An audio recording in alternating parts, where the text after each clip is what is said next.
video, I wanted to talk about a phrase that's been on my mind, rules for thee and not for me.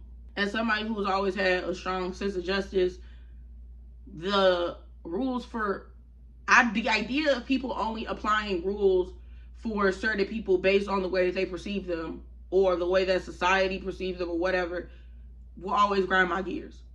And I think that we see a lot of that in today's world, whether that's online or whether that's in real life, because the rules for thee and not for me also can go with the intent versus impact conversation and the, I guess, high morality that everybody on the internet wants to have so that they can make themselves seem like a perfect human, even though we're all human who makes mistakes and have to learn new things on a daily basis.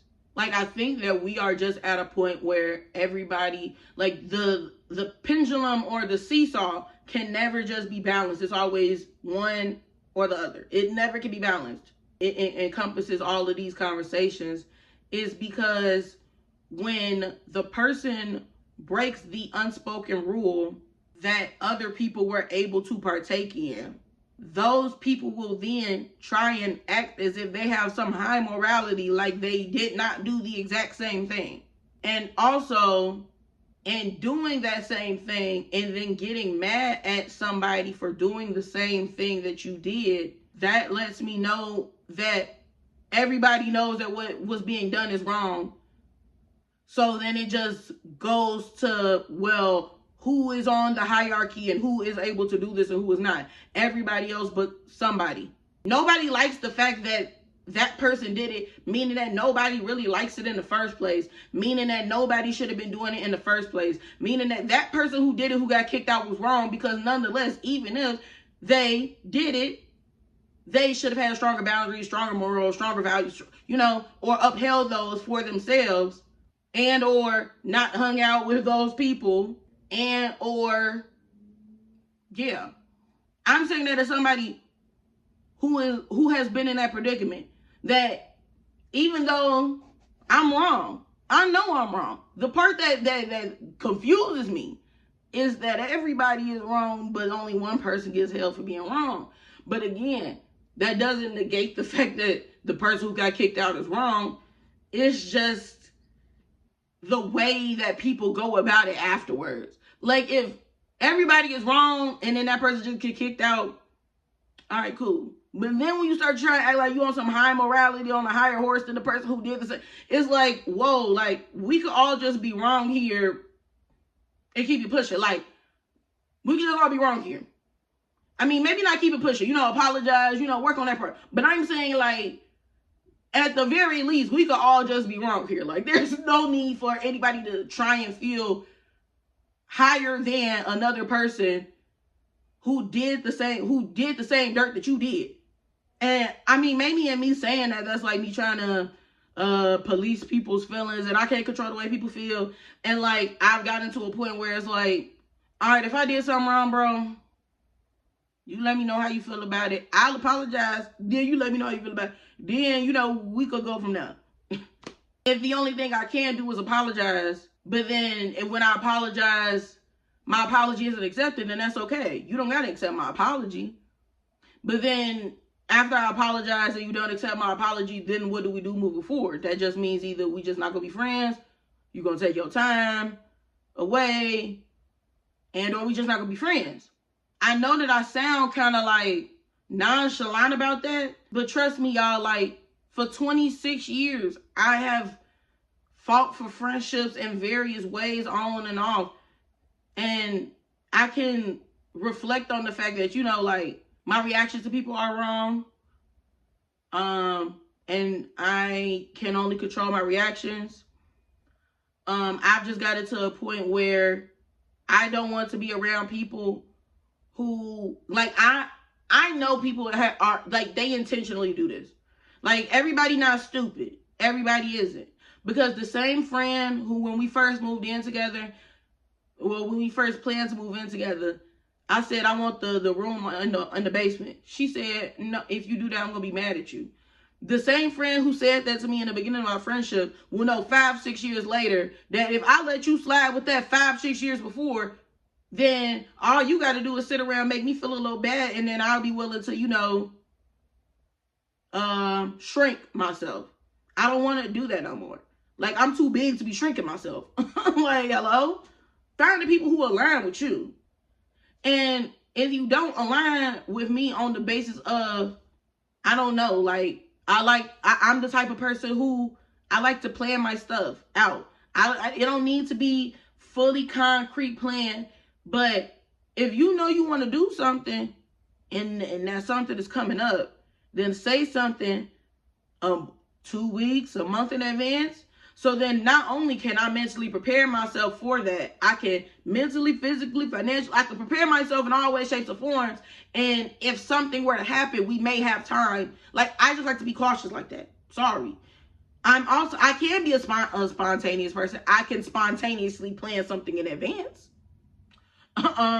Because it's easier to do that. Now, again, I understand that other people don't move like that, and other people may not necessarily want to move like that. But then that comes, then it becomes a need to have a conversation and or finding a way to compromise. Because if I'm always going to be the friend who want to plan something out in advance, but you always the friend who want to plan something last minute, then where do we find that middle ground so that we can both accommodate each other in our friendship? Like, I feel like for me, y'all, in this journey of me, one, learning how to apologize, learning how to take accountability, and learning where I go wrong in situations. On the flip side, people can only ever acknowledge the impact that I made on them and not the impact that, like, hear me out when I say this. If we both are unintentionally hurting each other at the same time, why the fact that you say it first, I gotta, like, I could apologize for it, but then you don't acknowledge the fact that you was also hurting me simultaneously at the same time. Like, we was both hurting each other. But then I guess it can come off as like, oh, well, you just now bring it up. But it's also like, no, like, I'm talking about in the midst of a conversation. And a lot of times I try to clarify and or verbalize the feeling that I'm feeling at the moment so that it can be rectified. I'm going to give an example. Without going too far on the tangent of the whole situation, I got into a back and forth with 2 friends and a group chat of 4 people. So it was me and 3 other people. And I was going back and forth with 2 of them over something stupid. They kept saying to me like, oh, well, are you saying this? Well, are you saying this? I said, no, I'm not saying this. Like, there were multiple voice messages that not only was I not typing, I was sending voice messages so that you could hear the tone of my voice, so that you could understand what I'm trying to convey. And I'm actively telling you that is not what I'm saying and explaining exactly what I'm saying. What I should have realized is that it didn't matter what I was saying, because they didn't agree with me, and they were hell-bent on making sure that I knew that they thought I was wrong. And when I'm saying they thought, because the aftermath of this situation is why I'm in this predicament, where, not predicament of like with people, but this predicament within myself of like, how do I even move forward with people? Because I sit here and I go back and forth with somebody who I've been friends with since I was 11 years old about something that was very trivial, about something that I thought started off as a conversation. Like if you watch the Mallory Bros, you see Terrence and Terrell going back and forth about music. Granted, they're twin brothers, but like, it was like that. I'm thinking like, okay, we both people who like music, we're you know? The whole aftermath of that conversation was, I leave the friend group in the group chat, and 7 months later, I reach out because I wanted my friends back. I reached out to the person who I was friends with since I was 11. And then we go through the whole back and forth again. And then at the end of the conversation, she finds an article that validates everything that I said, on top of finding something based on the thing that we was talking about that goes with the origins and everything that I, validating everything that I was saying. She found an article It was like, I see, like essentially saying, I see what you're saying, blah, blah, blah. My response was, that's the exact point that I was trying to make this entire time. Like, we spent hours, in May and in December, going back and forth about the same thing because they felt like I was wrong, or they wanted me to feel wrong when I knew I wasn't wrong at the end of the day. Just to then find an article from somebody else who said the same thing that I said. Why did I need to? Because in the midst of the first conversation, this person wanted me to start finding articles and so. Why are we having it? Why do I gotta sit here and do all of this? And just we was having we was having a regular conversation, and now that I said what now I gotta sit here and validate and prove everything I said as if I'm not the AFAM major, AFAM graduate. And I'm not saying as an African American Studies graduate that I know everything about African American Studies. I definitely do not. We are not a monolith. That is something that was drilled in college. However, I'm not finna go to the person who studied mechanical engineering and question them on some mechanical engineering stuff that you know that they studied. I'm not gonna go to my friend who studied torts. And what if she continued to study, what if she studied torts and chose that as the practice that she wanted to go into? I'm not going to question my lawyer friend who studied torts, who now does this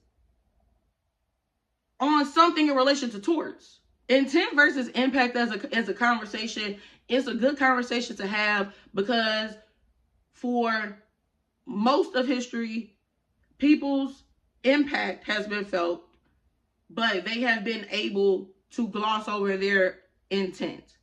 However, I think that, again, it's the seesaw. Like, we here, and then we go back here when we need to just be here. Balanced, like some scales, like a Libra. I'm saying all of this, and in my next video, I may say stuff like, people have had the ample opportunity and ample time to learn all that stuff. Again, hypocrite. Or is that hypocritical, or is that just two things being true at once? I think that's just two things being true at once. I think that humans are complex, humans are hypocrites, humans are this and that, but humans are also, a lot of humans are also willfully ignorant. A lot of humans are also XYZ, fill in the blank.